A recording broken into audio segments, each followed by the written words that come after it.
speaking to us. Mark Muscam, I think a lot of you know him as Muzzy. Veteran of Cove Guardian and a senior volunteer with Sea Shepherd, and he's also been known to spend a little bit of time in Gloucestershire. Here he is, Mark. Good afternoon, everybody. I'm going to move things from the land to the water now. The water in the cove runs red. Every morning for 6 months of the year, followers of Sea Shepherd's Cove Guardian campaign wake up in fear of reading this Facebook status. It means that in Taiji, Japan, more dolphins have been killed at the hands of the murdering fishermen who profit from their death and capture.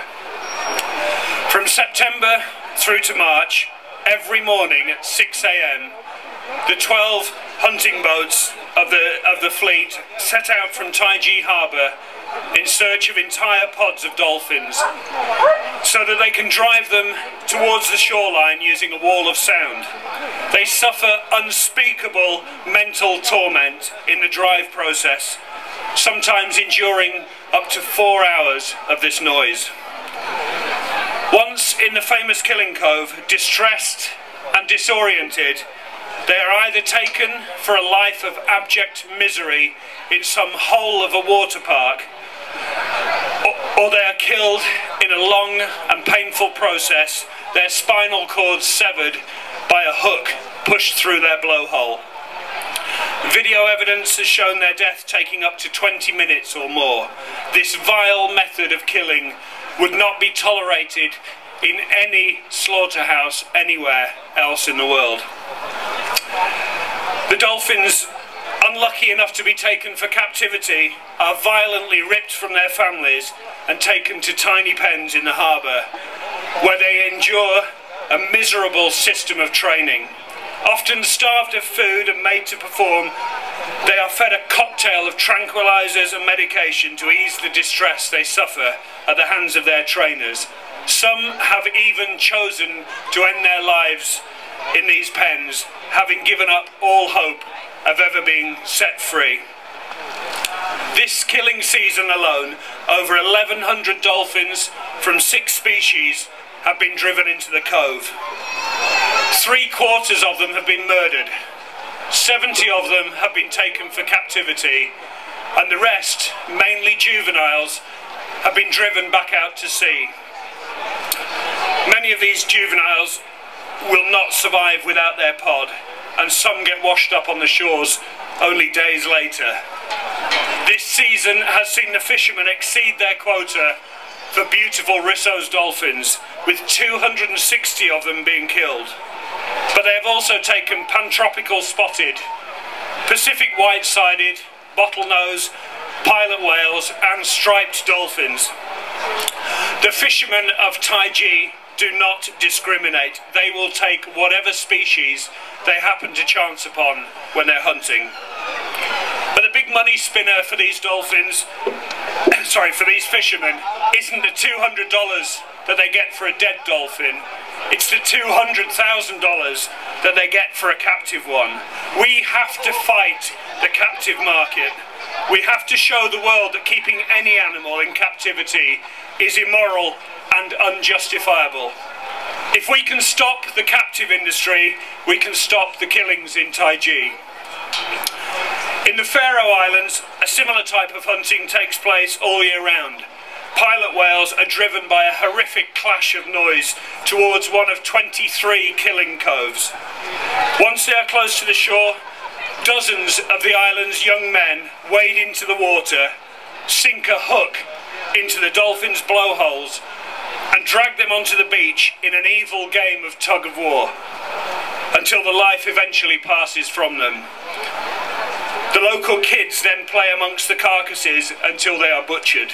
Some of them are thrown back into the water, surplus to requirements, as the demand for their toxic meat has dwindled to insignificance.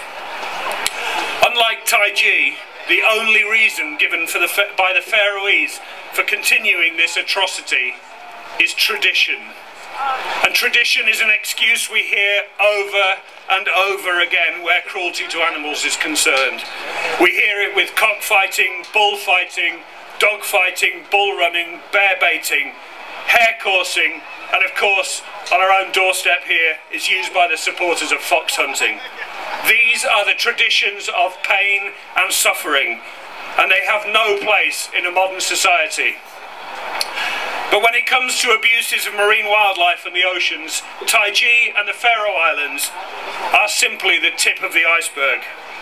Every year, we are taking and killing 90 billion marine animals. 40% of those are fed to livestock.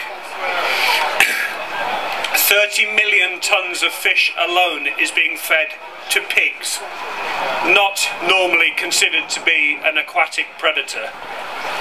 There is almost 8 million tons of plastic in the oceans, destroying habitats and killing wildlife.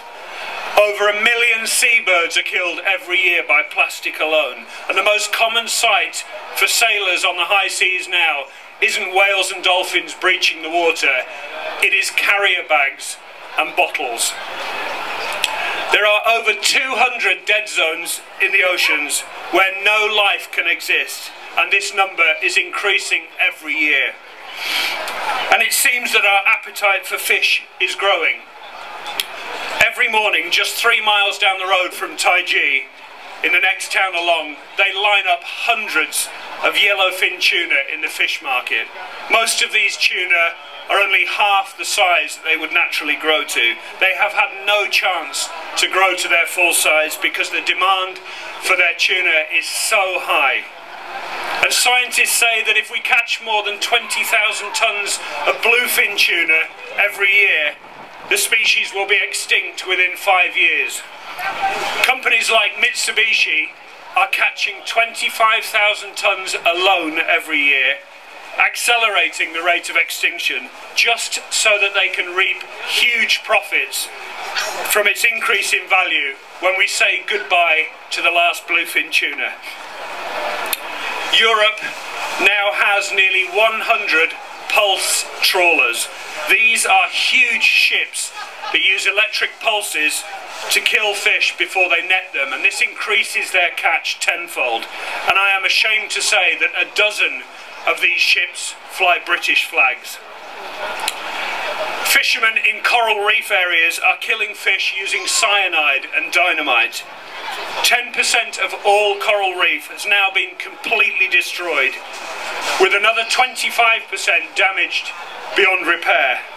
The wildlife in these reefs are being taken for food and for the home aquarium trade, robbing the planet of these delicate ecosystems.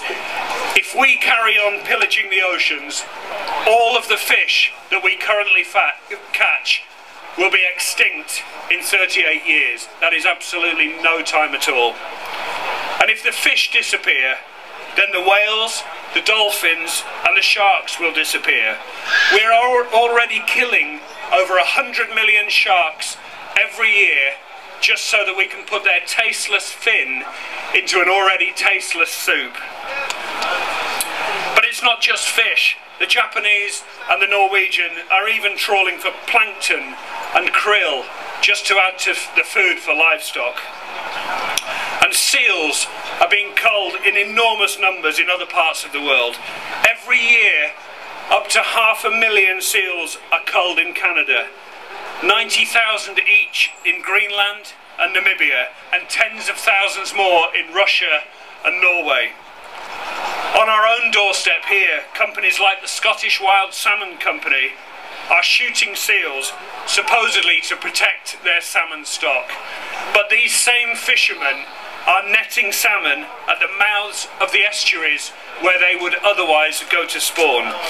They are catching the salmon before they've had the chance to spawn, and then they have the gall to blame the seals for their lack of stock. In all of the planet's oceans, illegal, unreported and unregulated fishing is taking place using enormous trawlers dragging long lines and drift nets up to 50 kilometres in length, indiscriminately killing everything in their path. there are over 200 ships on the official list of illegal fishing vessels, and these are just the ones that we know about. These 200 ships alone catch around $23 billion of fish, and almost all of those are funded by organised crime. It is said that illegal fishing is the main reason that all 8 species of sea turtle are now endangered. We cannot continue to treat our oceans in this way. The oceans are our lifeline. They provide up to 80% of the oxygen that we breathe, and they absorb more than half of the carbon dioxide that we produce.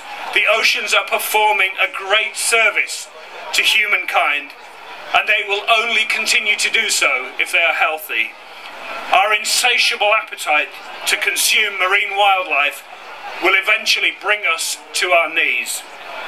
We have to understand that fish is far more valuable to the human race in the oceans than it ever will be on our plates. Sea Shepherd have campaigns running around the world to stop the types of oceanic destruction I've mentioned. Our campaigns in the Southern Ocean have been incredibly successful over the last 12 years, saving the lives of thousands of whales.